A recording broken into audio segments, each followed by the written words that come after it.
Hey everybody, welcome to the show. Today we are going to be talking about your beautiful new SwiftyAIR and how to assemble it. So first of all, we need to open the box.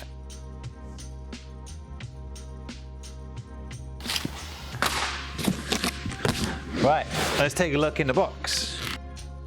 Hey presto, there we go. There's your SwiftyAIR. So first of all, take all the parts out.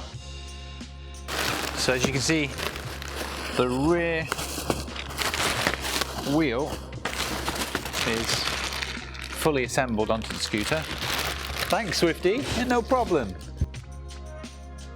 If you have a big enough table, you can use the scooter box to perform the assembly because it allows you to have a nice flat base to work on the scooter. However, because this is a video, I'm going to use a set of books to put the scooter on. Cue books. Let's get rid of the box. Right, see how a stack of books really helps.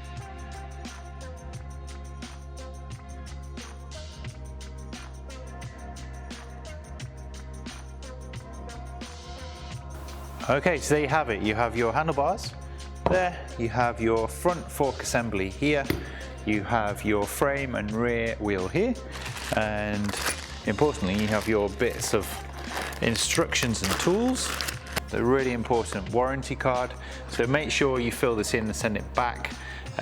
On here you need to fill out the serial number as well of the scooter, and the serial number is on the back of the head tube, which is this part here. Well, let's start with the forks. So the first thing that I want you to do with the forks is, if you can see this zip tie here, this is designed to stop this tube, which is called the spacer tube, from getting wedged onto the fork. If you take this off and push this down, that tube can get stuck. So if it does get stuck, all you need to do is take the whole thing upside down and probably take the end of this out as well and just tap it onto your books, and this will free this tube and it'll come down. It doesn't happen very often, but some customers get a little bit excited, carried away, and which I can understand, and it gets stuck. So use your 5mm to undo the top cap here.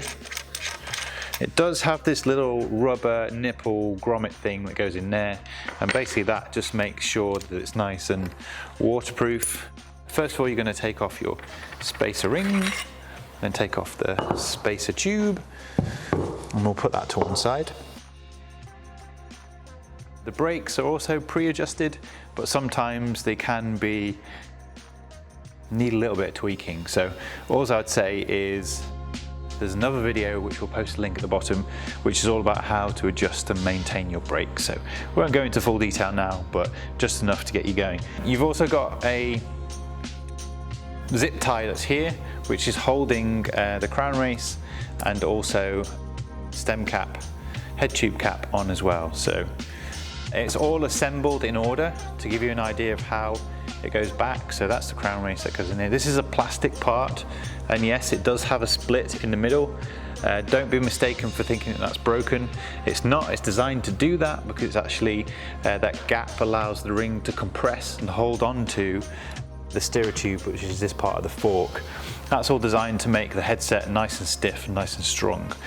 So once you've taken those two parts off, put them to one side, and then the first thing to do is to take your fork with the wheel already assembled on, and all you do is lift your frame up and slide the fork through.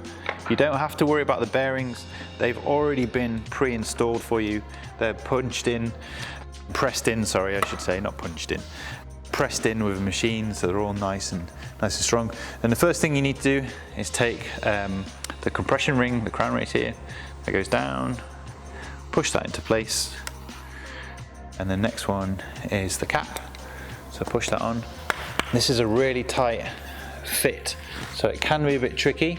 If you struggle getting it on, then once you've got it on a little bit, you can take this spacer tube and you can just give it a little bit of a tap and push, and it should go all the way down.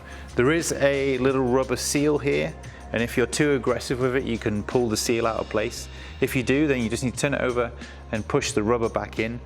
What that does is it means that no water can get into where the headset is, which is important, and then push it all the way down. And what you're looking for is everything to make a nice tight seal. If it looks like there's a big gap or something, then you've probably got something a little bit misaligned. But once it's in, you'll feel the steering goes quite nice and stiff straight away. The next thing to do is to put on a spacer ring, like so. If you find once you have assembled the whole scooter that there is rocking on the bearings, we have had a couple of cases where you've needed one extra spacer ring, and that's just because this steerer tube here has been ever so slightly too tall. So if you need an extra spacer ring, get in touch, we'll send you one. It's just a case of popping one over the top like we've done here. And then the next thing is to take the handlebars and put the handlebars on. Now it should be a nice tight fit. As you can see, the handlebars are assembled like this in production to get them as flat as possible. But what I'd suggest is that you take your 6mm Allen key and just adjust the handlebars like this, and then turn them up like that. When you're adjusting them, as you can see from this angle, you want these handlebars to be not too far forwards and obviously not too far back, but just about vertical like this. This part, if you measure from here and get it vertical, and that will give you a nice comfortable ride. You can tweak these settings later. So the next step is to get the handlebars on. They take a bit of wiggling. If you're finding that the stem of the SwiftyAIR is hard to get onto the fork, then it might be because the fork has a little bit too much paint on there, which means that this hole is just ever so slightly tight. So rather than really struggling, I'll show you a really cool little trick. So what I want you to do is take the bolts out that you can see here, as you can see what I'm doing, and just go to the kitchen and find a non-precious knife. Put the bolts on the other side, like you can see me doing there, and what's going to happen is, if we put this knife in between and we turn the bolt so it touches the knife, you're going to actually use the bolt to push against the knife and open the space between. So there, I've got the bite now.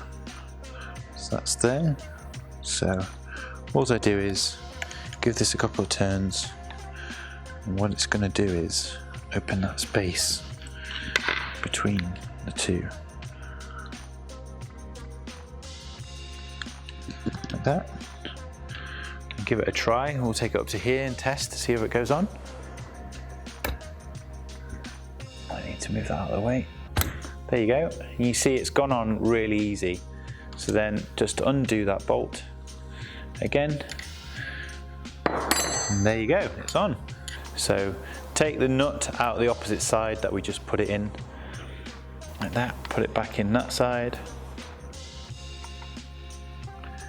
and that's how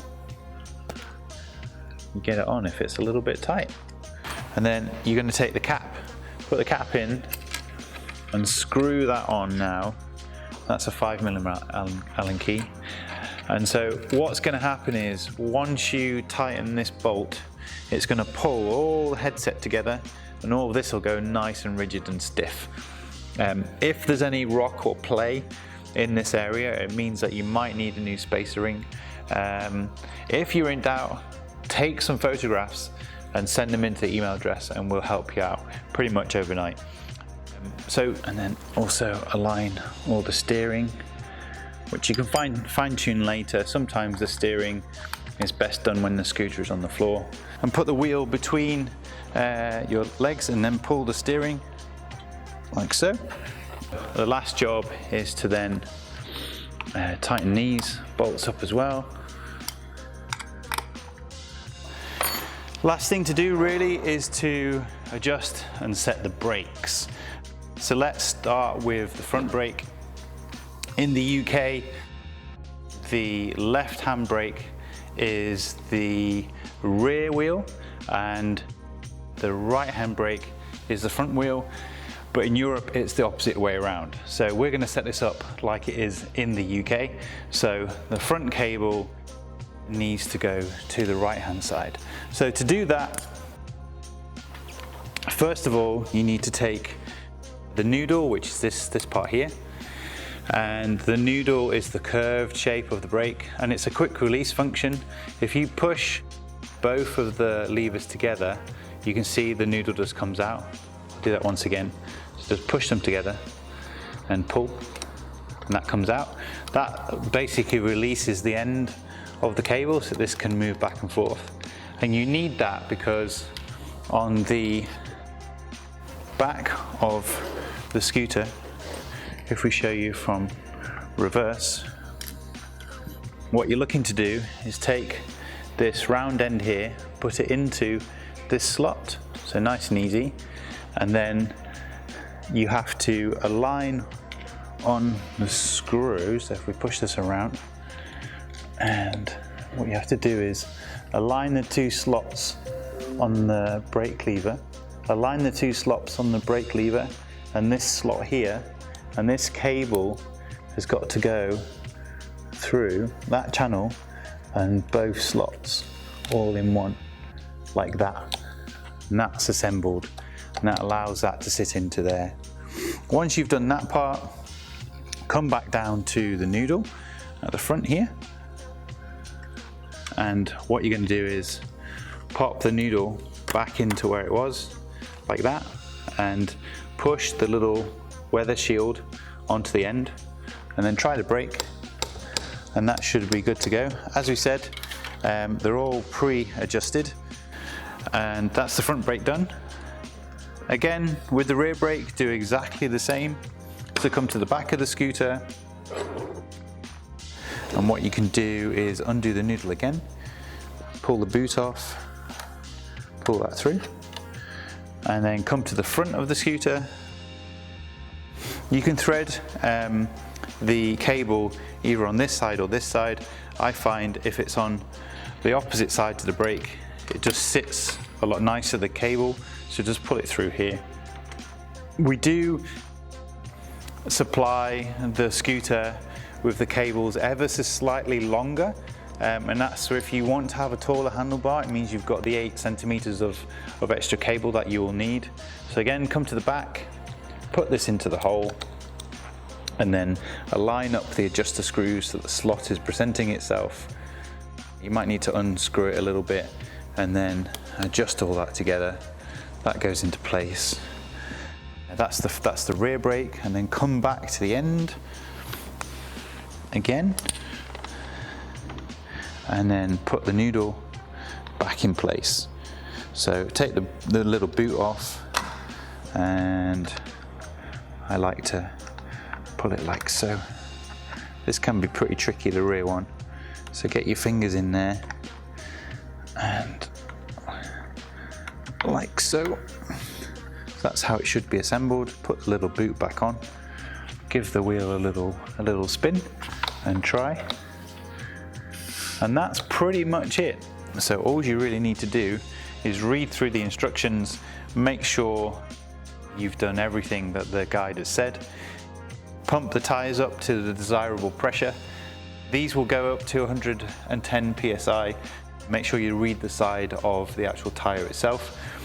But I highly recommend that if you're an adult of average weight of about 80 kilos, probably about 70 to 80 psi is more than enough. I do have another video which goes into tyres and tyre pressure in greater detail, so feel free to have a look at that. But pump these up, make sure you put a helmet on, and then get out there and let the good times ride and roll. So there you have it. That's how to assemble your SwiftyAIR. If you got any problems, make sure you get in contact. It's pretty straightforward and yeah, simple to do. So yeah, thanks for watching guys. See you next time.